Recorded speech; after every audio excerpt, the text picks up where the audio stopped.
오늘은 그 고정측 강도에 대해서 알아보기로 하죠. 고정측 강도는 이제 주로 이렇게 높은 측벽이 있을 때 변형이 생기는 문제, 또는 그 측벽이, 이거는 그림을 그리면서 한번 보죠. 우선 그 높은 측벽이 있을 때란 얘기는 제품이 이제 이렇게 높다는 얘기죠. 이렇게 높고, 다음에 금형이 이런 식으로 돼 있으면 이쪽 옆으로도 이렇게 하중이 작용하는 거죠. 압력 하중이 작용하니까 얘가 여기서 이런 식으로 변형이 생기려고 하겠죠. 그래서 이런 변형을 잡아주는 문제, 그 다음에 그 변형은 당연히 여기서 이 두께에 의해서 많이 좌우가 되겠죠. 이런 문제도 있고, 그 다음에 이제 이렇게 그 측벽이 높다 보면 얘가 이렇게 미니까 이 부분도 어떤 중심을 기준으로 양쪽으로 이렇게 벌어지겠죠. 사실은 요 문제도 있는데, 그래서 요 바닥 두께하고 요 측벽 두께하고 이거를 어떻게 결정할 건지 그걸 한번 보고, 그 다음에 이제 꼭 이렇게 마주보고 그 측벽이 높은 게 아니고, 제품이 또 이런 제품도 있죠. 이렇게 올라가서 이렇게 한쪽만 이렇게 생긴 제품이 있어 갖고, 그럼 이런 제품은 예를 들어서 이렇게 돼 있다고 치면 얘는 이쪽 방향만 이렇게 힘을 받으니까 이렇게 금형이, 이거 만약에 가동측이면 가동측은 이쪽으로 가려고 할 거고, 고정측은 또 이쪽으로 가려고 그러겠죠. 그 다음에 이쪽 측벽은 변형 문제도 이렇게 같이 생기겠죠. 그래서 이제 이런 그 제품 형상을 갖고 있을 때 주로 이제 이 고정측 강도 검토가 이제 필요한 거죠. 그러면 우선 요 계산기 갖고 한번 설명을 해보기로 하죠.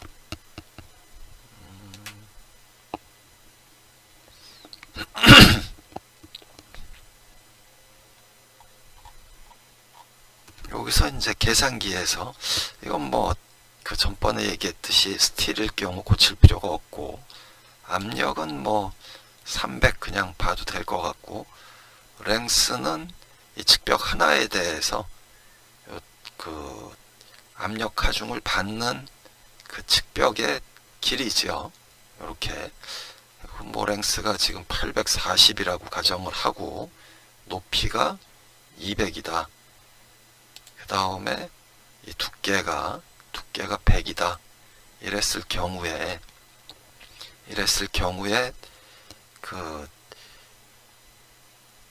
여기서 보면, 요 그림에서 보면 여기 이렇게 까맣게 된 요 면하고 또 반대편 면하고 바닥면이 고정이 되어 있다고 생각하고, 요 가운데에서 변형량을 보면 이게 0.359가 나오는 거죠. 이러면 이제 사실은 굉장히 변형이 많이 되는 거죠. 그랬을 때 이제 예를 들어서 이 두께를 150을 한다든지, 그러면 0.129 이렇게 작아질 텐데,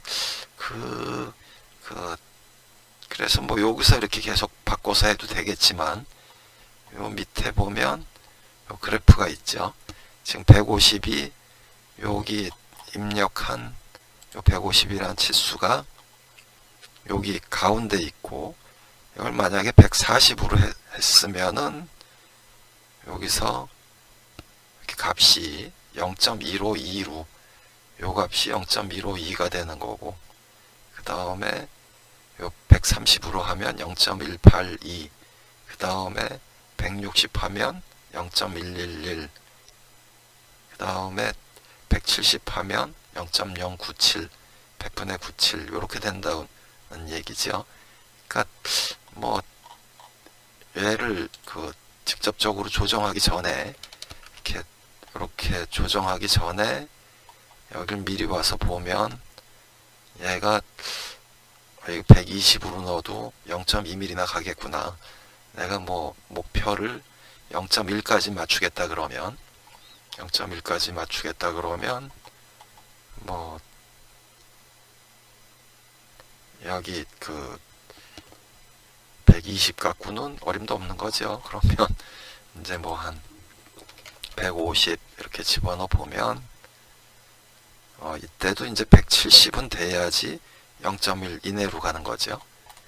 그래서 여기서 170 뭐 이렇게 집어넣어서 그래서 이제 100분의 97이 나왔고 뭐 이런 식으로 이제 쓸 수 있게 해놨는데, 자 그래서 이 값을 이렇게 입력을 하고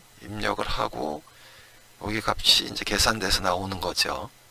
그러니까 입력 값은 요 노란 것만 하면 되죠. 요 노란 것만 하면 되고, 그때 이제 여기 이렇게 써놨는데 요 변형량이 100분의 1 이하일 때는 그냥 위치 결정만 고려해라. 이거는 이게 또 말을 잠깐 빼먹었네요. 다시 그림에서 이제 얘가 예를 들어서 고정축이 이쪽으로 이렇게 갈라 그러고 가동축은 이쪽으로 갈라 그러고 변형도 생기고 그랬을 때 이제 우리가 금형 구조에서 얘를 이렇게 올려서 이렇게 해주죠. 이게 지우개인가? 이렇게 해주면 얘가 이쪽으로 가는 거를 가동축이 이제 여기서 이렇게 꽉 잡아주는 거죠. 가동축은 여기서 이제 이런 힘을 다시 받겠죠. 가동축이 원래 이쪽으로 이렇게 힘 받고 있는데 여기서 이렇게 힘을 받고 다시 이제 주게 되니까 요 면이 고정축하고 가동축하고를 꽉 물게 되는 거죠. 잡아주게 되는 거죠. 그래서 이제 이런 거를 이제 뭐라고 부르냐 하면 이제 인터로킹이라고 하는데, 그래서 뭐 지금 이 그림에서 고정축이 이쪽으로 가고 가동축이 이쪽으로 가는 거를 방지하는 거는 밀림 방지죠. 밀리는 거를 방지하는 거고, 그 다음에 이 고정축의 이제 측벽이 변형을 이렇게 일으킬 수도 있으니까 그 변형을 잡아주려는 목적이면 변형 방지용 뭐 이렇게 부를 수도 있겠죠. 그래서 인터로킹을 밀림 및 변형 방지용으로 고정축 검토할 때는, 고정축 강도 검토할 때는 인터로킹도 굉장히 신경을 써야죠. 가끔 가다가 이제 설계한 걸 보면 예를 들어서 가동축이 이렇게 튀어나와 있어야 얘가 이렇게 밀림 방지가 되는 건데 뭐 인터로킹 하라 그랬다고 이렇게 거꾸로 해놓는 경우도 있죠. 이렇게 거꾸로 해놓으면 아무 효과가 없는 거죠. 이렇게 되면 예를 들어서 이런 식으로 했다 그러면 밀림 방지도 안 되고 변형 방지도 안 되는 거죠. 그래서 이제 요 인터로킹은 밀림 방지, 변형 방지일 때는 요 어느 쪽에서 이렇게 받쳐줘야 되는지 그거를 조금 고민해서 해야죠. 이런 실수는 의외로 또 뭐 많이 나오더라고요. 그 다음에 금형이라는 게 매번 이제 형상이 단순하지 않고 이제 복잡하다 보면 뭐 헷갈리는 부분도 분명히 있긴 있죠. 그럼에도 불구하고 이제 이렇게 밀림 방지, 변형 방지 같은 거는 항상 그 어느 쪽에서 그 인터로킹을 해줄 건지 신경을 좀 써야 되겠죠. 그래서 이제 요 100분의 1mm 이하로 이 변형값이 나오면 밀림 방지 또는 변형 방지는 신경 쓰지 말고 그 위치만 그 가동 측, 고정 측의 위치가 잘 맞게 위치 결정만 고려해란 얘기죠. 이때는. 그 다음에 이 변형량이 100분의 1에서 100분의 5mm 정도 나왔을 때는 이 블록으로 인터로킹을 해라. 이 블록으로 인터로킹 하라는 얘기는 여기서 이제 이렇게 그 복잡하게 하지 말고 얘를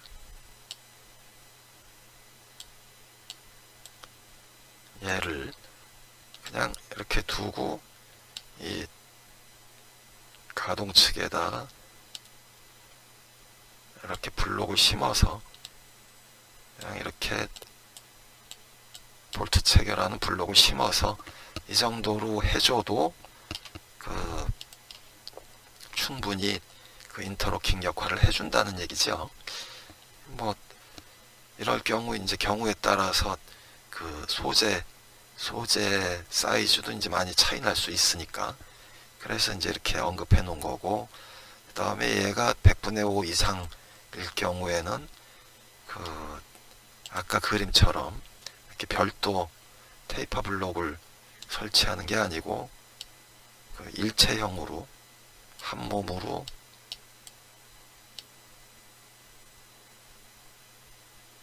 아이고 이게 뭐 그림 그리기가 어려워 갖고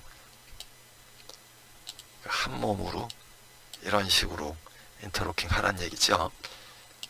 그게 이제 요 내용이고, 자 그 다음에 이 밑에 있는 거는 이렇게 인터로킹을 해주면 이제 변형은 그 여기 이 그림에서 요 빨간 부분에서 이제 제일 많이 생긴다는 얘기죠.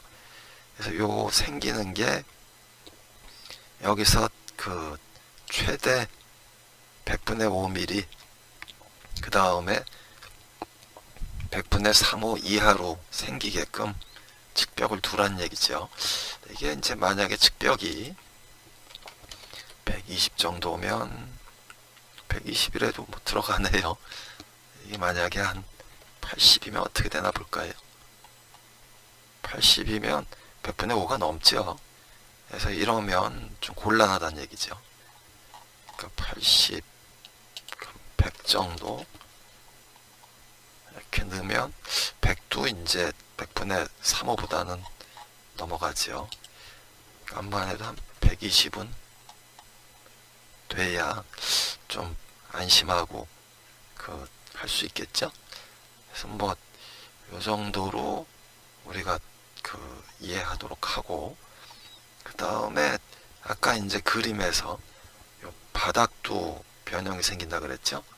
바닥도 이제 변형이 생기는데 이 경우는 이제 측벽이 이제 여기도 있고 여기도 있고 여기도 있고 여기도 있는데, 그 경우에 지금 여기 보면 그림에서 보면 여기가 랭스고 여기가 이제 버티컬 랭스라고 여기서부터 여기까지 이렇게 나온 거죠. 그래서 여기서 요 버티컬 랭스 값만 이제 집어넣어 주는 거고, 지금 이 옆에서 그 300, 840, 200은 다 갖고 온 거죠. 얘는 바로 이제 여기서 갖고 온 거죠.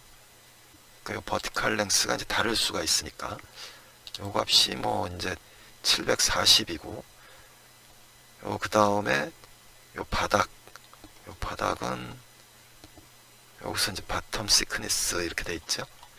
그 바텀 시크니스 값은 이제 뭐 75mm면 얘가 그 요 가운데서 요렇게 변형이 된다는 거죠. 그 변형된 양이 바로 0.1 된다는 거죠. 그래서 이게 만약에 뭐 한 50도다. 이제 0.15가 넘어가게 되죠. 0.15가 넘어가니까 이제 여기도 이제 이렇게 코멘트를 해놨는데 최대 0.15, 그다음 추천은 0.1 이하로 해라 이런 얘기죠.